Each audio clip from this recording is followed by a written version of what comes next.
Hi everyone, welcome to my vlog life. At ngayong araw nga pala, dito tayo sa Fiskeria o dito sa fish pond. Sobrang laki ng tubig ngayon, kaya ayan. Ngayong araw nga pala, maglilipat tayo ng baboy. Dahil meron tayo ditong apat na baboy na ililipat sa kwadra na to. Ayan, tapos meron yung mga kapatid niya dun sa kabila. Dahil nga yung kabilang kwadra, itong mga biik na to, kailangan nang ihiwalay dun sa kanilang ina. So ayan, ito yung ililipat dito. Dahil nga ihiwalay na, at itong mga to ililipat natin doon. May ginawa tayong bagong bahay ng baboy doon. So ayan, ililipat natin yan. Pero bago yan, habang kumakain pa sila, magpakain na rin tayo ng ating mga isda.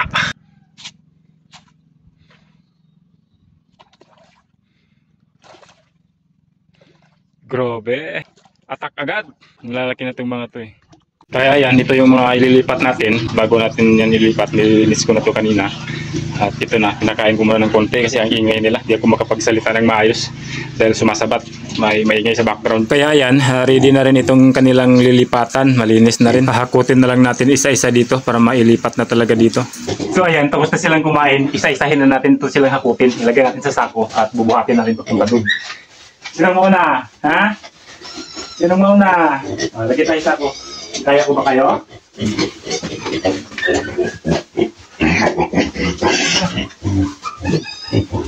Pasok.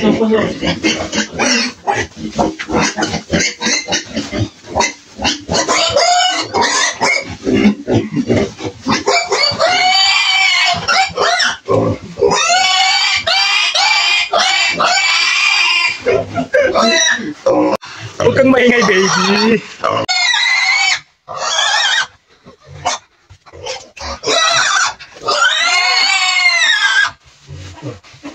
Labas.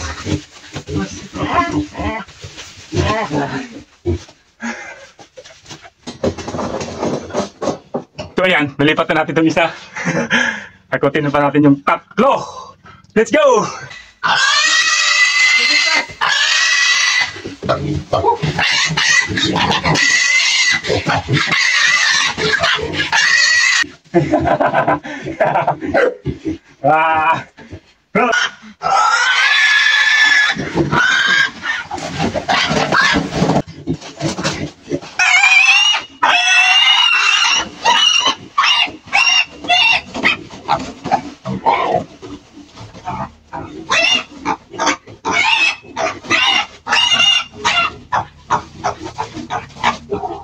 So ayun, nailipat na natin silang apat lahat dyan. Ang next challenge na naman natin dito ay yung pag-igib ng tubig na inumin. Galing pa doon, hakutin natin dito. At dahil wala pa nga tayong water pump o makina na pangpaligo, panglinis, so tsagaan muna natin tong drum na lalagyan natin ng tubig mula doon pag malaki yung tubig. Pero pag maliit kasi mahirap yan, papasok. Kaya kailangan pa natin ng water pump. Alright, natatapos din at papakainin na natin yan dahil nabitin yan sila kanina dahil kunti nga lang yung pinapakain ko. Yeah.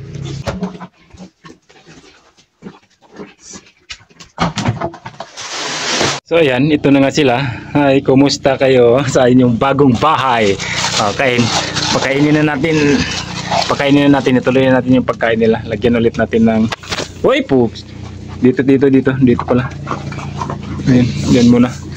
Kasi kinaihan naman nila yung kanilang kainan. Nabitin kayo kanina. Ayan. Hindi natin ng tatlo. May apat ulit. Tako ng mga to eh. Oh. So ayun guys, natapos na. Naipisto na rin natin sila dyan. At ito ang ating buhay probinsya vlog of the day. Uwi na dahil umuulan. At magtitinda ulit tayo ng mga paninda natin, mga kakanin, ang mga pamerienda. Mamuhay eh, hanap buhay na naman tayo doon sa labas. Ito aking kaharian. At maaari lang po sanang pa-follow ng aking Facebook. Ayan, Rolling Misador at your service. Alright.